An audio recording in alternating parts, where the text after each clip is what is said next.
오늘 또 반갑습니다. 7월 21일 성경 읽기 이사야 11장에서 13장 말씀을 함께 읽겠습니다.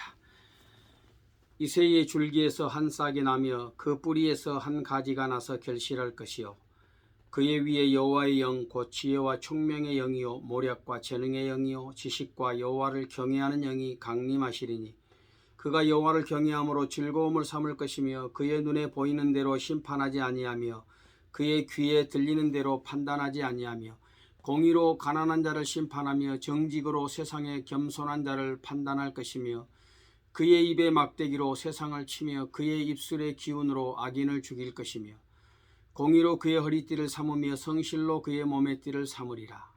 그때의 이리가 어린 양과 함께 살며 표범이 어린 염소와 함께 누우며 송아지와 어린 사자와 살찐 짐승이 함께 있어 어린아이에게 끌리며 암소와 곰이 함께 먹으며 그것들의 새끼가 함께 엎드리며 사자가 소처럼 풀을 먹을 것이며 젖먹는 아이가 독사의 구멍에서 장난하며 젖된 어린아이가 독사의 굴에 손을 넣을 것이라. 내 거룩한 산 모든 곳에서 해됨도 없고 상함도 없을 것이니 이는 물이 바다를 덮음같이 여호와를 아는 지식이 세상에 충만할 것임이니라. 그날에 이새의 뿌리에서 한 싹이 나서 만민의 기치로 설 것이요 열방이 그에게로 돌아오리니 그가 거한 곳이 영화로우리라. 그날에 주께서 다시 그의 손을 펴사 그의 남은 백성을 아수르와 애굽과 바드로스와 구스와 엘람과 시날과 하맛과 바다섬들에서 돌아오게 하실 것이라. 여호와께서 열방을 향하여 기치를 세우시고 이스라엘의 쫓긴 자들을 모으시며 땅 사방에서 유다의 흩어진 자들을 모으시리니 에브라임의 질투는 없어지고 유다를 괴롭히게 하던 자들은 끊어지며 에브라임은 유다를 질투하지 아니하며 유다는 에브라임을 괴롭게 하지 아니할 것이요 그들이 서쪽으로 블레셋 사람들의 어깨에 날아앉고 함께 동방 백성을 노략하며 에돔과 모압의 손을 대며 암몬 자손을 자기에게 복종시키리라. 여호와께서 애굽 해만을 말리시고 그의 손을 유브라데 하수 위에 흔들어 뜨거운 바람을 일으켜 그 하수를 쳐 7갈래로 나누어 신을 신고 건너가게 하실 것이라. 그의 남아있는 백성 곧 아수르에서 남은 자들을 위하여 큰 길이 있게 하시되 이스라엘이 애굽 땅에서 나오던 날과 같게 하시리라. 이제 11장은 평화의 노래입니다. 이새의 줄기에서 한 싹이 나오고 그 뿌리에서 한 가지가 나와서 만민의 기효로 서게 될 때에 열방이 그에게로 나오고 그가 거한 곳은 영화롭게 될 것이다. 이렇게 말씀하지요. 또한 그때 하나님께서 온 세계에 흩어져 있던 자들을 다시 모아서 한 싹, 한 가지에게 나오게 함으로써 마침내 온 세상이 평화의 나라가 되고 또 짐승들조차도 원래의 모습으로 회복될 것이라고 말씀합니다. 지극히 연약한 한 줄기에서 나온 싹이 자라고 가지가 되어 결실할 때에 여호와께서 그에게 여호와를 경외하는 신을 주고 공의와 정직으로 세상을 판단하게 하실 것이다. 이렇게 말씀하지요. 이새의 아들 다윗의 왕권을 견고하게 하시겠다고 약속하신 그 신실하신 하나님께서 마침내 그 일을 이루실 것이라 이렇게 말씀하셨지만 사실 그때의 유다는 굉장히 연약하고 또 아무 힘이 없었습니다. 소망을 기대할 수 없는 비참한 현실이 그들의 현실이었죠. 그러나 하나님께서 다시 세우실 것이다 말씀하십니다. 어떻게 이런 완전한 회복이 이루어지고 열방과 만물에게 평화가 임할 수 있겠습니까? 이사야가 노래했던 이 평화의 노래는 언제 성취될 수 있겠습니까? 사람들이 평화를 노래할수록 평화는 더 멀어져 가고 있는 이 시대에 오직 예수 그리스도께서 이 땅에 평화를 가지고 오셨습니다. 우리는 바로 이 평화의 노래를 불러야 합니다. 오직 예수밖에 없다고 고백해야 되는 것이죠. 메시아의 나라가 확장되어 가는 곳에는 마치 물이 바다를 덮음같이 온 땅이 여호와를 아는 지식으로 충만하게 되어지는 것입니다.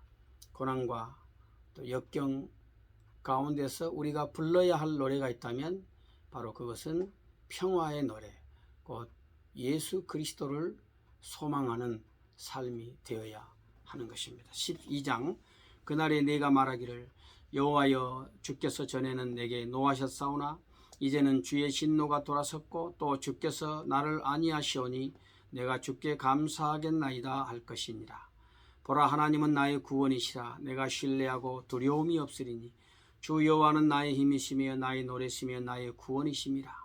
그러므로 너희가 기쁨으로 구원의 우물들에서 물을 기르리로다. 그날에 너희가 또 말하기를 여호와께 감사하라. 그의 이름을 부르며 그의 행하심을 만국 중에 선포하며 그의 이름이 높다 하라. 여호와를 찬송할 것은 극히 아름다운 일을 하셨음이니 이를 온 땅에 알게 할지어다. 시온의 주민아 소리 높여 부르라. 이스라엘의 거룩하신 이가 너희 중에서 크심이니라 할 것이니라. 감사의 노래를 부르라고 말씀합니다. 고난과 역경을 통과한 후에 부르는 그런 노래지요. 구원의 감격을 노래하고 있는 것입니다.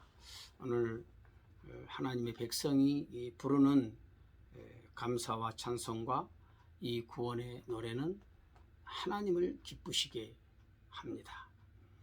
자기 백성에게 노하시고 징계하신 하나님께서 그 노를 시기하시고 다시 안위함을 주셨을 때 백성들에게는 하나님을 향한 감사와 기쁨이 있었던 것이죠.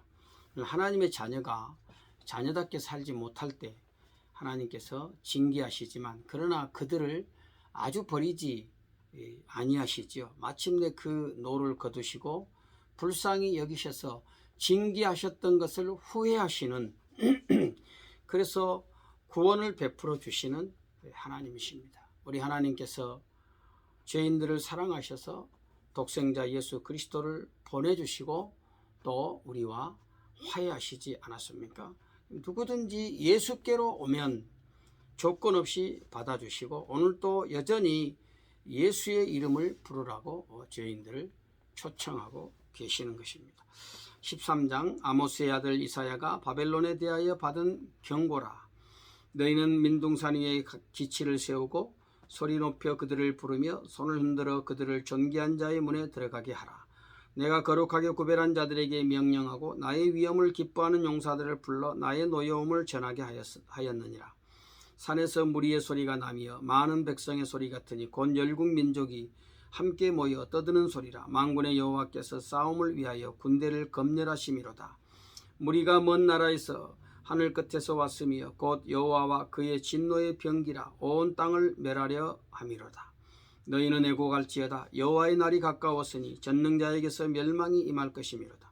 그러므로 모든 손에 힘이 풀리고 각 사람의 마음이 녹을 것이라. 그들이 놀라며 괴로움과 슬픔에 사로잡혀 해산이 임박한 여자같이 고통하며 서로 보고 놀라며 얼굴이 불꽃 같으리로다. 보라 여호와의 날 곧 잔혹히 분냉과 맹렬히 노하는 날이 이르러 땅을 황폐하게 하며 그 중에서 죄인들을 멸하리니 하늘의 별들과 별무리가 그 빛을 내지 아니하며 해가 돋아도 어두우며 달이 그 빛을 비추지 아니할 것이로다.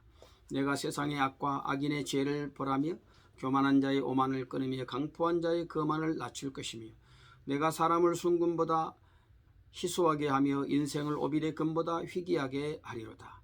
그러므로 나 만군의 여호와가 분하여 맹렬히 노하는 날에 하늘을 진동시키며 땅을 흔들어 그 자리에서 떠나게 하리니 그들이 쫓긴 노루나 모으는 자 없는 양같이 각기 자기 동족에게로 돌아가며 각기 고향으로 도망할 것이나 번향으로 도망할 것이나 만나는 자마다 창에 찔리겠고 잡히는 자마다 칼에 엎드러지겠고 그들의 어린아이들은 그들의 목전에서 메어침을 당하겠고 그들의 집은 노략을 당하겠고 그들의 아내는 욕을 당하리라.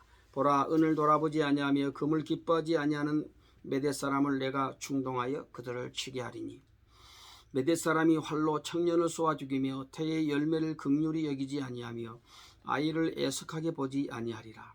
열국의 영광이요 갈대아 사람의 자랑하는 노래개가 된 바벨론이 하나님께 멸망당한 소돔과 고모라 같이 되리니 그곳에 거주할 자가 없겠고 거처할 사람이 대대히 없을 것이며 아라비아 사람도 거기에 장막을 치지 아니하며 목자들도 그곳에 그들의 양떼를 쉬게 하지 아니할 것이요 오직 들짐승이 거기에 엎드리고 부르짖는 짐승이 그들의 가옥에 가득하며 타조가 거기에 깃들이며 들량이 거기에서 뛸 것이요 그의 궁성에는 승냥이가 부르짖을 것이요 화려하던 궁전에는 들개가 울 것이라 그의 때가 가까우며 그 날이 오래가지 아니하리라.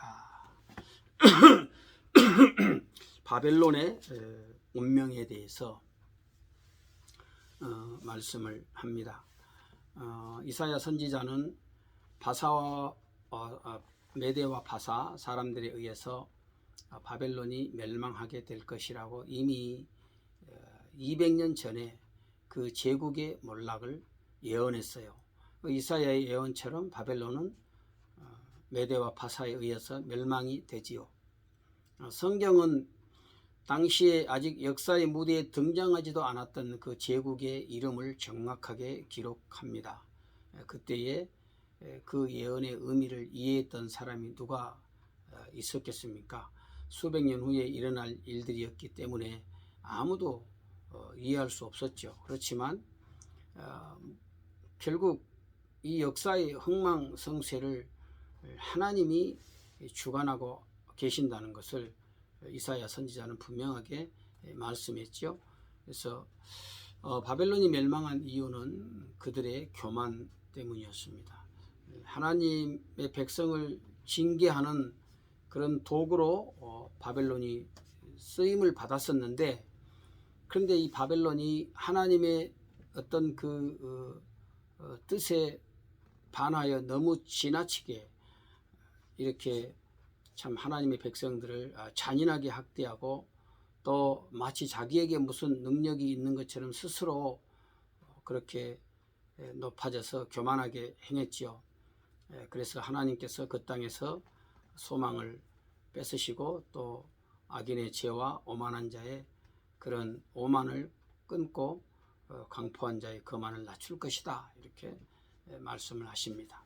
마치 쫓기는 노루처럼 또 모으는 자가 없는 양들처럼 도망가는 신세가 되고 또 잔인한 메대 사람을 일으켜서 징계하게 하겠다, 이렇게 말씀하십니다. 이 바벨론에 대한 경고는 결국 교만한 자에 대한 하나님의 경고이지요. 사람들은 스스로의 힘으로 모든 역사를 다 이루는 것처럼 생각하고 그 마음에 하나님을 두지 않고 교만하게 행하지만 하나님은 그런 사람의 결국을 하찮고 쓸모없는 비참한 또 그런 인생이 되게 하는 것이죠. 교만은 패망의 선봉이고 거만한 마음은 넘어짐의 앞잡이다, 그런 말씀이 있지 않습니까? 하나님은 교만한 자를 물리치고 언제나 겸손한 자에게 은혜를 주십니다. 우리 인생의 주인이 하나님이십니다. 그러므로 겸손하게 하나님을 의지하는 것이, 그것이 참 지혜가 되는 것이죠. 오늘 우리에게도 이런 지혜가 있어야 되겠습니다. 오늘 또 겸손하게 주님을 높이는 하루가 되어지길 바랍니다.